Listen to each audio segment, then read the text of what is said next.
ডলারহীন এক পৃথিবী কল্পনা করুন, এমন এক পৃথিবীর কথা যেখানে আন্তর্জাতিক বাণিজ্যের জন্য আর মার্কিন ডলারের প্রয়োজন হবে না। আমেরিকা বা ইউরোপের ব্যাংকিং সিস্টেমকে বুড়ো আঙুল দেখিয়ে সরাসরি লেনদেন হচ্ছে সেকেন্ডের মধ্যে। চীন তাদের নতুন ডিজিটাল সিল্ক রোড বা ইসিএনওয়াই এর মাধ্যমে ঠিক এই বিপ্লবটাই ঘটাতে যাচ্ছে। 2026 সালে দাঁড়িয়ে প্রশ্ন হলো, ডিজিটাল ইউয়ান কি সত্যি ওয়াশিংটনের আর্থিক আধিপত্য গুঁড়িয়ে দিতে পারবে? ইসিএনওয়াইটা আসলে কি?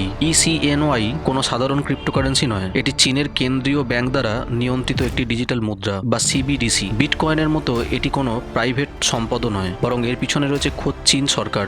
বেল্ট অ্যান্ড রোড ইনিশিয়েটিভের অন্তর্ভুক্ত দেশগুলোতে চীন এখন এই মুদ্রার ব্যবহার বাড়ানোর জন্য ইনফ্রাস্ট্রাকচার তৈরি করছে। এর ফলে দেশগুলো এখন সুইফট সিস্টেমের বিকল্প খুঁজে পাচ্ছে।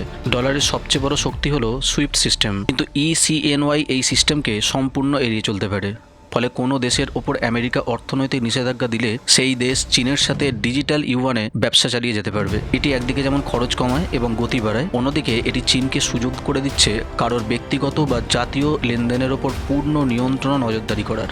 এটি একটি প্রোগ্রামযোগ্য মুদ্রা যা দিয়ে স্মার্ট কন্ট্রাক্ট বা অটোমেটেড পেমেন্ট সম্ভব। এদিকে রাশিয়া, ইরান থেকে শুরু করে অনেক দেশই এখন তাদের তেলের ব্যবসা ডলারে না করে ইউয়ানে করার কথা ভাবছে। চীন যখন তার ডিজিটাল মুদ্রা বিশ্বের প্রতিটি কোণায় পৌঁছে দিচ্ছে, তখন প্রশ্ন উঠছে অর্থনৈতিক সার্বভৌমত্ব নিয়ে।